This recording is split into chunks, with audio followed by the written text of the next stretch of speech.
మనలో ప్రవహించేది రక్తం ఒక్కటే అనుకుంటున్నారా? కానే కాదు. మనలోనే ఓ తీవ్రమైన అద్భుతమైన విద్యుత్ శక్తి దాగి ఉంది. మరి ఈరోజు మన శరీరంలోనే ఉన్న ఈ రహస్య శక్తి వెనుక ఉన్న నిజాన్ని తెలుసుకుందాం. అయితే మనలో నిజంగానే ఒక అద్భుతమైన విశ్వశక్తి దాగి ఉందా, లేకపోతే ఇదంతా కేవలం ఊహా? ఈ ప్రశ్న మనల్ని ఒక ఆశ్చర్యకరమైన ప్రయాణంలోకి తీసుకువెళ్తుంది. సరే, ముందుగా మన శరీరం గురించే మాట్లాడుకుందాం. చూడటానికి ఇది మాంసం, ఎముకల కూర్పులా అనిపించొచ్చు, కానీ ఇది అంతకు మించి అదొక శక్తివంతమైన పవర్ హౌస్ అన్నమాట. దీని లోపల ఒక సంక్లిష్టమైన ఎలక్ట్రికల్ గ్రిడ్ నిరంతరం పనిచేస్తూనే ఉంటుంది.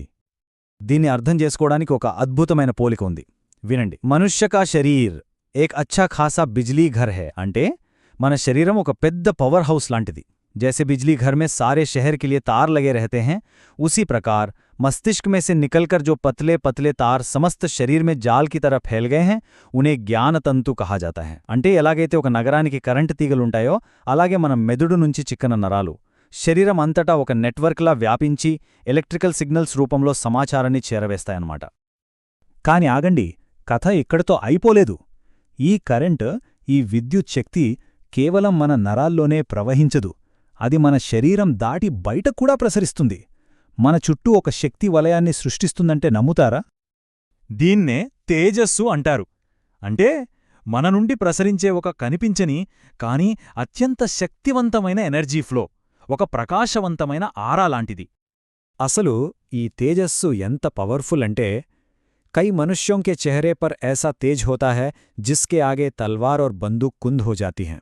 ఆలోచించండి, కొందరి ముఖాల్లోని తేజస్సు ముందు కత్తులు, తుపాకులు కూడా పనిచేయవట. ఎందుకంటే అది కేవలం ఓ వెలుగు, ఓ మెరుపు కాదు.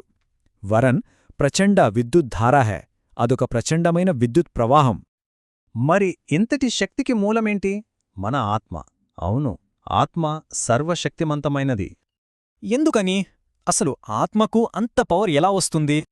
దానికి కారణం ఆత్మ ఈ విశ్వశక్తినంతా ఒక చోట కేంద్రీకరించి దాన్ని సంకల్పశక్తి అంటే వెల్ పవర్ అనే ఒక పదునైన ఆయుధంగా మారుస్తుంది. ఒక్కసారి ఆ సంకల్పశక్తి మన చేతిలో ఉంటే ఇక అసాధ్యమనే మాటకు అర్థమే ఉండదు. అందుకే అంటారు, అసంభవ్ శబ్ద మూర్ఖకే కోష్ మే హై. అంటే అసాధ్యం అనే పదం మూర్ఖుల డిక్షనరీలో మాత్రమే ఉంటుందట. మరి ఆత్మ ఎందుకు సర్వశక్తిమంతమైనది? ఎందుకంటే వహ ఇచ్ఛాశక్తి ఉత్పన్న కర్తీ హై ఔర్ బుద్ధి కే ద్వారా ఉస్కా ఠీక్ ఉపయోగ్ కర్ లేతీ హై. అది మనలో సంకల్పశక్తిని పుట్టిస్తుంది. ఆ తర్వాత మన తెలివితో దాన్ని సరిగ్గా ఎలా వాడుకోవాలో కూడా అదే నిర్దేశిస్తుంది. కాబట్టి విషయమేంటంటే మనలో నిద్రపోతున్న ఈ అపారమైన శక్తిని మేల్కొల్పాలి. గుర్తుపెట్టుకోండి, మన సంకల్పశక్తి మన ఫైనల్ వెపన్. దాన్ని జాగృతం చేద్దాం, సరైన మార్గంలో ఉపయోగిద్దాం. ఈ విశ్లేషణలో మనం చర్చించుకున్న సూత్రాలన్నీ పండిత్ శ్రీరామ్ శర్మ ఆచార్య గారు రచించిన మానవీయ విద్యుత్ కే చమత్కార్ అనే పుస్తకం నుండి తీసుకోబడ్డాయి.